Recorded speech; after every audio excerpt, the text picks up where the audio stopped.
Pernah bayangin kamu naik pesawat yang bisa bergerak hampir secepat cahaya? Bukan fiksi, bukan dongeng.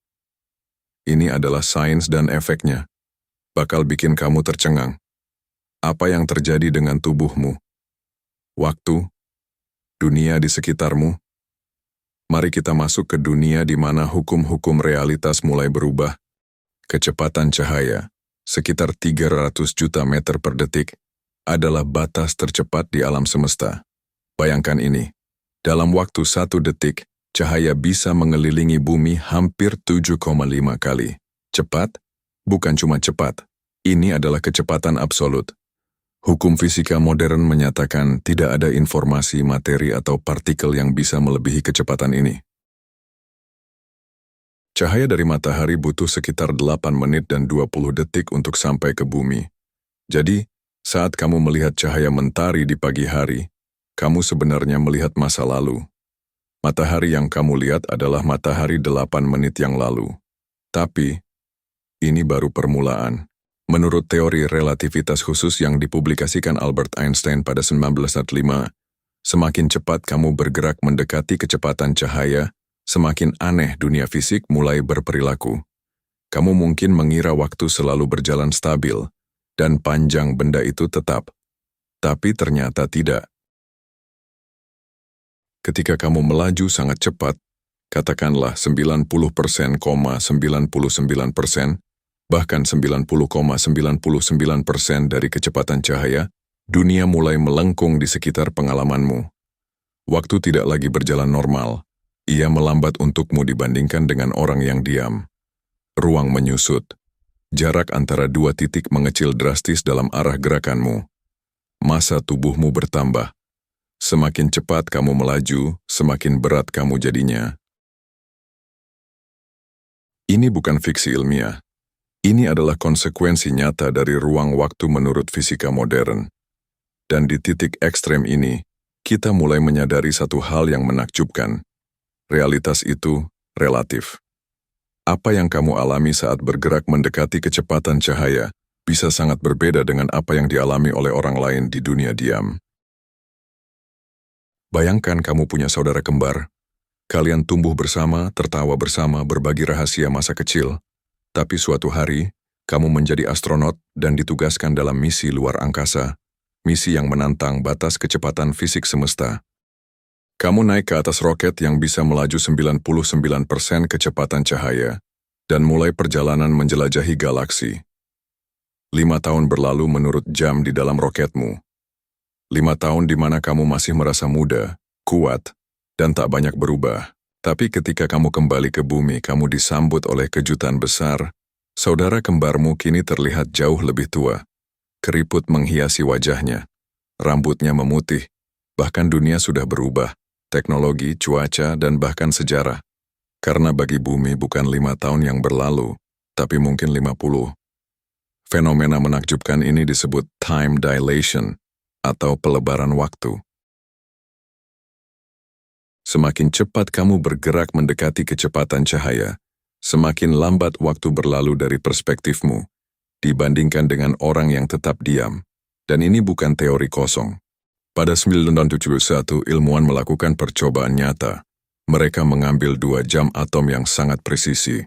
1 jam tetap di bumi, 1 lagi dibawa berkeliling dunia dengan pesawat terbang.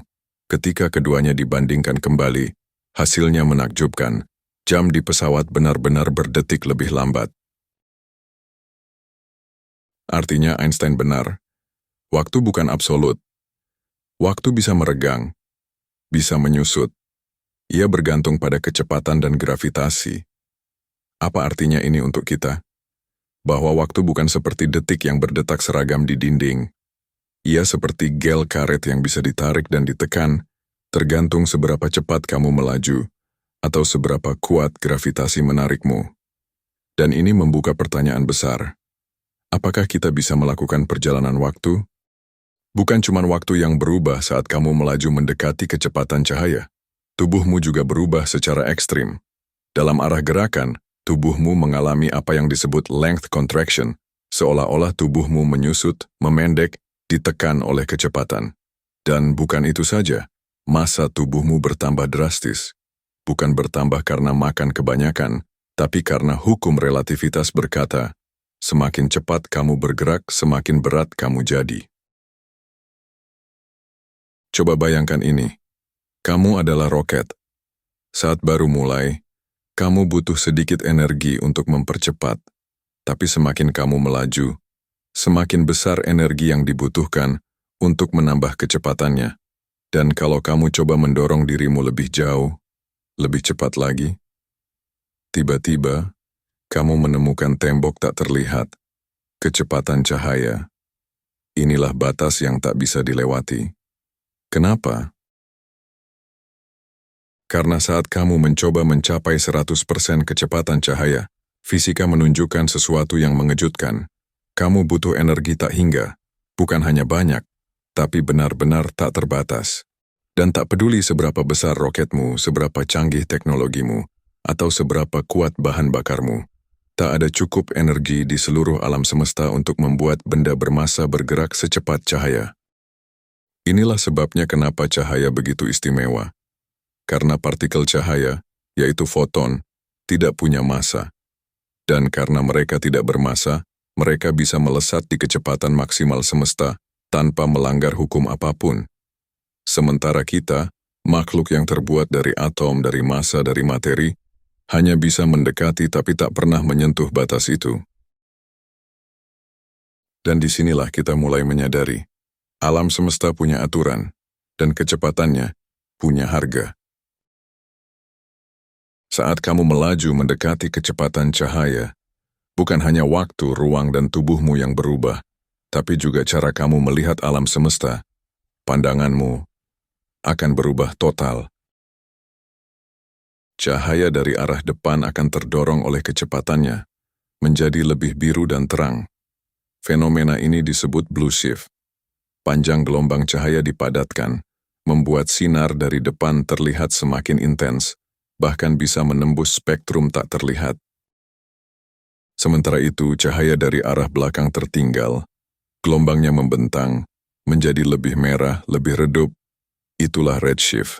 Dalam pandanganmu, bintang-bintang di belakang perlahan menghilang. Dan yang lebih aneh lagi, bintang-bintang di depanmu mulai menumpuk. Bayangkan langit malam berubah menjadi satu titik terang menyilaukan. Semua cahaya dari depan dipadatkan dalam satu arah. Seolah-olah kamu tidak lagi bergerak melewati ruang, tapi menyelam ke dalam terowongan cahaya. Inilah efek relativistik pada penglihatan. Karena kecepatanmu sangat ekstrem, ruang dan waktu seakan terdistorsi. Dimensi di depanmu tampak mendekat. Dimensi di belakangmu seperti menjauh tak terjangkau. Sudut pandangmu menyempit. Langit malam menjadi koridor bercahaya yang melingkupimu dari segala arah. Semakin cepat kamu melaju, semakin alam semesta tampak seperti terlipat di sekitarmu. Apa yang kamu lihat bukan lagi representasi nyata dari alam semesta, tapi gambaran yang telah dimanipulasi oleh kecepatan, oleh relativitas, oleh batas-batas fisika itu sendiri. Kamu bukan sekadar melaju, kamu seperti memelintir realitas. Saat ini belum ada satupun teknologi manusia yang mampu membawa kita mendekati, apalagi mencapai, kecepatan cahaya. Roket tercepat buatan manusia, Voyager 1, hanya bergerak sekitar 17 km per detik. Itu hanya 0,005% dari kecepatan cahaya. Artinya, untuk mencapai bintang terdekat pun, kita butuh puluhan ribu tahun. Tapi, sains belum menyerah. Para ilmuwan sedang menjelajahi ide-ide radikal. Salah satunya, warp drive. Konsep ini bukan sekadar fiksi ilmiah dari Star Trek, tapi pernah dirumuskan secara matematis oleh fisikawan bernama Miguel Alcubierre. Alih-alih mendorong pesawat dengan kecepatan luar biasa, warp drive bekerja dengan membengkokkan ruang waktu. Kamu tak perlu bergerak cepat. Kamu hanya memendekkan jarak antara titik A dan B. Ruang di depanmu dikompresi dan di belakangmu diperluas. Kamu tetap diam, tapi alam semesta yang bergerak. Bayangkan kamu berdiri di atas karpet, daripada berjalan dari ujung ke ujung, kamu cukup melipat karpet itu hingga kedua ujungnya bertemu. Itulah cara kerja warp drive secara teoritis. Lalu ada wormhole, terowongan kosmis yang menghubungkan dua titik ruang waktu secara instan. Seperti pintu rahasia di semesta. Masuk di satu sisi, keluar di tempat lain, bahkan mungkin di waktu lain. Namun ada satu masalah besar. Semua ini masih dalam ranah teori. Belum ada bahan atau energi yang bisa menciptakan warp bubble atau menstabilkan wormhole. Bahkan, mereka mungkin butuh energi negatif, sesuatu yang belum pernah ditemukan dalam bentuk praktis. Tapi sejarah menunjukkan, apa yang dulu dianggap mustahil, bisa saja jadi kenyataan. Dulu, terbang itu mimpi. Dulu, pergi ke bulan itu dongeng. Jadi mungkinkah suatu hari kita bisa melintasi galaksi hanya dalam hitungan jam atau menit? Ilmu pengetahuan tidak bilang tidak mungkin, hanya bilang belum.